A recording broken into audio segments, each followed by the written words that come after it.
Hi, and welcome to Insights with Ivanna, a weekly broadcast designed to help you identify, embrace, and live more fully in your genius by illuminating important pieces of information that you already possess. So today I'll be sharing step 3 of my publication, 10 Ways to Illuminate Your Insights. Hi, I'm Ivanna, the founder and chief luminary officer of Luminary Insights, an intuitive life coaching brand. Hi, Jody. Thank you for joining us again tonight. I appreciate you being here very, very much, and I appreciate all the people you've been inviting as well.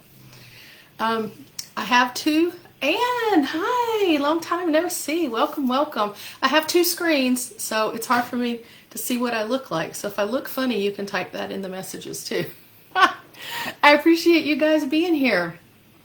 So I know that Jody's been around, but if you heard episode 1 and 2, where I described what it means to illuminate your insights, we're not going to go over that again today. We'll just jump right in and show you more how it's done. So today is step 3. And step 3 is do all things in love. So there goes my face again. If you've seen the previous episodes, you already know that these 10 steps are not something that came easy to me. They're not something that I embraced immediately with open arms when I first encountered them. Speaking of faces, if you saw my face in the last broadcast about taking 100% responsibility, you know, Ivanna struggles sometimes. So, yay, 2 screens are wonderful, but make me look funny. So thank you guys for adding comments. I really appreciate you interacting. It helps to know somebody's here. And I will stop a couple times today to give you time to think and maybe to add comments as well. So I just have to admit, this do all things in love thing really perplexed me. Sometimes it still does, but I've grasped it pretty well at this point in my life. I have to tell you, in my Christian upbringing, I was taught 1 Corinthians 12, 4 through 5. And many of you have heard it probably at a wedding, if nowhere else. But it says, love is patient. Love is kind. It does not envy. It does not boast. It is not proud. It does not dishonor others. It is not self-seeking. It is not easily angered. It keeps no record of wrongs. Wow, right? That's a pretty tall order to fill. And then we have the Beatles telling us, sing it with me now, all you need is love. Wah, wah, wah, wah, wah. All you need is love. Everybody now. All you need is love. Love. Love is all you need. Love is all you need. I can see you guys singing with me and hear it in the background, right? So, if we really lived love like it's described in 1 Corinthians, then I think maybe it's right that love's all we need. But what perplexed me, and still perplexes me to this day, is I can't say that I've seen many of the people around me at my churches or otherwise just really living out all of the things that 1 Corinthians says that we need to do to truly live in love, like it describes in the scriptures. I got a ba-da-da-da. I love it. Sing it along with me. It's like we try, but it's so hard to do that because we haven't been taught to live that way. We've read it, we've heard it, but how many of us really every moment of our lives try to do it? It goes right back to that take 100% responsibility. So I know I am certainly not the model of doing all things in love. So, just the other day, even though I've come a long way, it doesn't take much for me to step out of love. So when my husband doesn't hear something I say and I have to repeat it 3 or 4 times, or I think he's playing me when he really doesn't understand what I'm asking for, or when I just want a simple yes or no answer and I get a dissertation. So you get the point. Patience is not necessarily one of my best virtues by nature, but it's something I can choose. So then, when you think about some of the other things the scripture said that keeps no record of wrong, another word of keeping no record for wrong is what?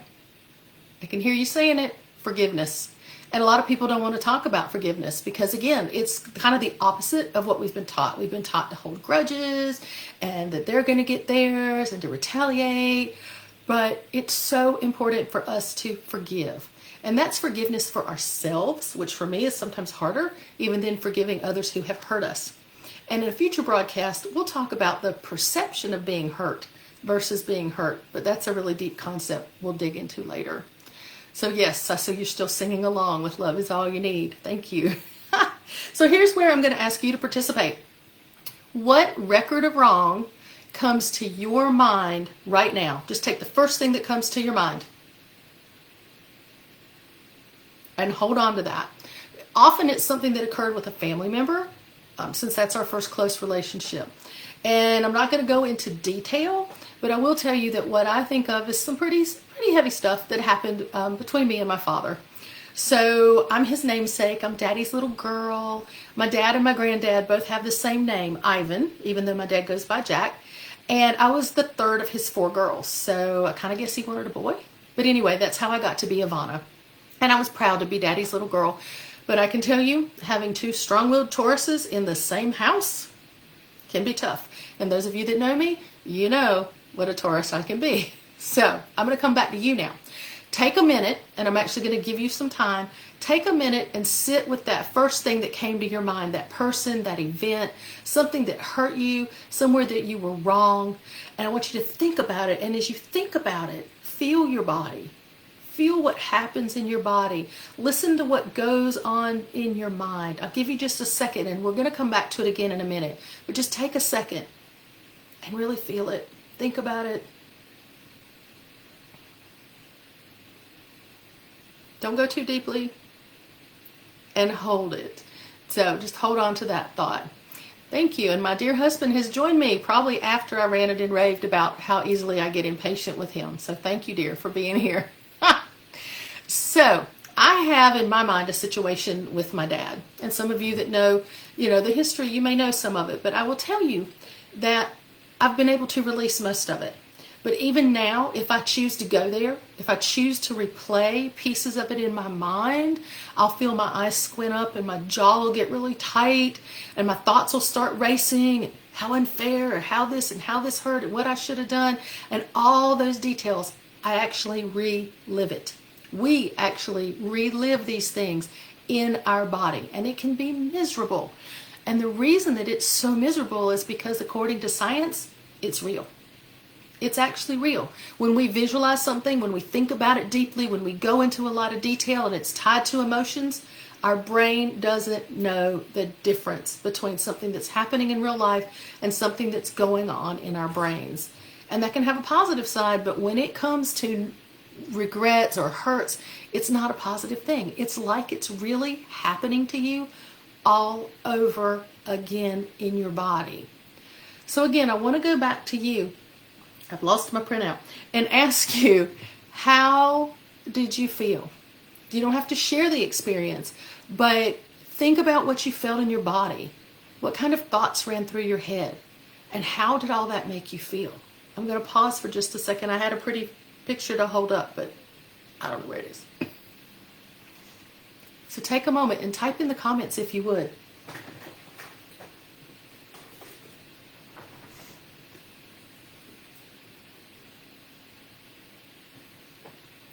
All right, I got a very interesting.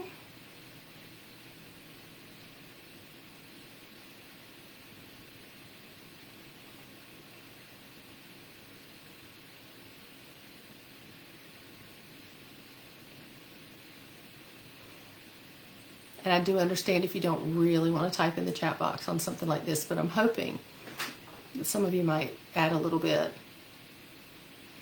So like I said, for me, I feel it in my face, my eyes, my jaw. My brain starts running around. Okay, you feel sad, overwhelmed, mad, and disappointed. Absolutely. Those emotions just go wild. Do you feel anything physically in your body? Like my shoulder might get tight along with my face. So not just what we're thinking and the emotion, but like what happens in your body, because we store these emotions in our body, and when we don't let them go, it can cause trouble like pain, in my jaw or in my shoulder.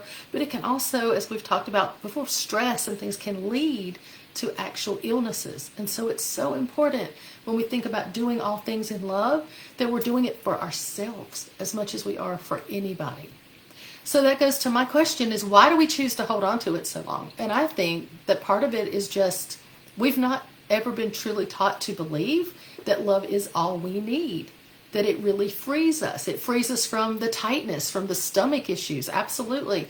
So from the things that we experience, is it possible we're bringing some of these on ourselves by not releasing them, by storing them in our bodies, by not looking toward the love and the forgiveness, but doing all things in love, because it frees us from these wrongs and it covers it in love. And I have to say, in the situation with my father, when I came to the place of love where I could see his innocence and offer forgiveness, whether we talked about it or not, the forgiveness was me allowing it inside myself, then I was able to release the hurt, the anger, the pride, that record of wrong, which is really my ego, whatever you want to call it.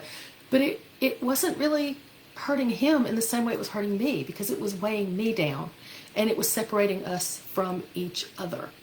So when I chose to cover it in love and go to the patience and the kindness, and I, like we talked about in week 1, chose joy, and in week 2 I took 100% responsibility for my thoughts and actions, then I could step back, and like I've mentioned on my board, I've got on the vision board that I'm doing the best I can, and I believe others are as well. I have to keep telling myself over and over again, he's doing the best he can with what he has to work with. And even though that pain was real, it was deep, I was able to, by choice, live in love. So yeah, we're not taught an effective way to deal with them. Absolutely. How many times in your life have you had someone say, feel it in your body? Where does it feel? Where do you feel the anger in your body? Where do you feel the frustration in your body? Because that is trapped emotion. And if we don't let it out, it will show up in some sort of physical manifestation. So when you see the picture for this broadcast that I'll be posting on Facebook, and if I knew how to show my screen, I would do it, is a lovely picture of my daddy kissing me on the cheek. And that picture is my favorite because I feel like you can just feel the love oozing out of that picture. And despite of our differences and our stubborn streaks and our shortcomings and our mistakes, we've chosen to love each other, because I guarantee you he's had plenty to forgive me for as well. But when I chose to deal with that situation in love, not only did it change the situation, it changed me. And it changed the way I saw the world. And because I saw the world in a different way, it changed the way the world saw and reacted to me. So I don't know if you've ever experienced that before, but it is so powerful when the situation hasn't changed, but you've changed, because then everything around you changes as well. So I know I'm talking a lot tonight, but I just want to encourage you to take that situation that you brought up earlier and try applying the attributes of 1 Corinthians and believe the Beatles. Sing it with me. All you need is love. Wah, wah, wah, wah. Try it. Because if you can reach inside and find a way to feel where that anger is, where that pain is, and begin to let it go from your body and begin to look into the love, then it really can transform your life. And I know it's not easy. And so I'd love for you to reach out to me for more ways that you can go deeper into this process, because I definitely can help you walk through some of it. So this is step 3 of 10 steps. And if you want them all in one place, you can go to my website. It's a free gift with purchase of the book. I love the book. I never dreamed that I would be on the cover of a book, and I'm so excited about it. And so I wrote this piece with the 10 steps pulled from the things I did in the chapter. And so if you want all 10 steps, you can download it from the website, and you can also on the website contact me or find out more ways that we can work together. So I want to hear a little more from you. I try to keep these to 15 minutes, but if you've got any other comments or thoughts, you know, things can get stirred up easily. We can relive them and relive them and relive them, but we need to just let them go. We need to let them, I think it was David that shared the thought with me that when you relive it and you think about it and you do that forgiveness, it's like a photo that fades away and fades away and fades away. It may not happen all at one time, but then again it might. So think about, how can you do all things in love? How can you free yourself from the things that you've trapped into your body? So I appreciate you being here with me. Thank you, Jody, for posting the website link. It's so good to see you, and I hope some others of you, as you listen to this, will type comments as well. And I will have this posted soon. And thank you, because when I have the chance to share more with you about my journey, it helps me continue to heal and continue to grow and continue to go deeper into these 10 steps. So I hope you have a great night. So glad to have you guys here, and I will see you soon.